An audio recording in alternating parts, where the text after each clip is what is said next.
2024 লোকসভার নির্বাচন একেবারে দোরগোড়ায়। প্রচার শুরু করেছেন সব দলের প্রার্থীরা। বিভিন্ন ইস্যুকে সামনে রেখে মানুষের কাছে ভোট চাইতে যাচ্ছেন সমস্ত রাজনৈতিক দলের নেতারা, কর্মীরা, প্রার্থীরা। পৌরসভার তরফ থেকে যেটা মনে করছেন তারা, যে পৌরসভা এলাকা অর্থাৎ বাঁকুড়া পৌরসভা এলাকায় তারা যে পরিষেবা দিয়েছেন, যে উন্নয়ন করেছেন, সেই উন্নয়ন এবং পরিষেবার নিরিখেই তৃণমূলের পক্ষে বাঁকুড়া শহরের মানুষ ভোট দান করবেন। 2019-এর পরে 2021-এ বিধানসভা গেছে। সেখানে মমতা বন্দ্যোপাধ্যায় আমাদের মুখ্যমন্ত্রী, তিনি দ্বিতীয়বারের জন্য আবার 213টা আসন নিয়ে সরকার গঠন করেছিলেন। মানুষ কিন্তু তখন মুখ্যমন্ত্রীকে ভোট দিয়েছিলেন।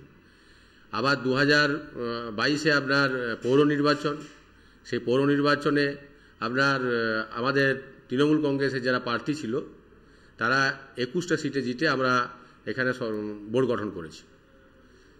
আর এবারে আপনার 2024-এ লোকসভা নির্বাচন, মানুষ পৌরসভার পরিষেবা এবং পৌরসভার উন্নয়ন দেখে মানুষ আমাদের প্রার্থীকে ভোট দেবে। দেখুন, তৃণমূল দাবি করতেই পারে বাঁকুড়ায় পৌরসভা থেকে যে পরিষেবা দেওয়া হয় তাতে বাঁকুড়া যে নগর সেখানের মানুষ অতিষ্ঠ হয়ে আছে।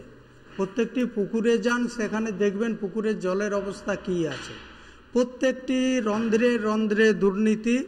এটা আমরা ভারতীয় জনতা পার্টি বলছে না, বলছে ওখানের প্রত্যেকটি বুথে বুথে যান, সেখানের মানুষ, প্রত্যেকটি ওয়ার্ডের মানুষ। সব পক্ষই মনে করছেন যে বাঁকুড়া পৌরসভার ভোট তাদের পক্ষে যাবেন। বাঁকুড়া পৌরসভা এলাকার মানুষ কার পক্ষে রায় দেন সেটা অবশ্যই সময় বলবে। আমার শহর বাঁকুড়া থেকে সৌরভ গঙ্গোপাধ্যায়, কলকাতা টিভি।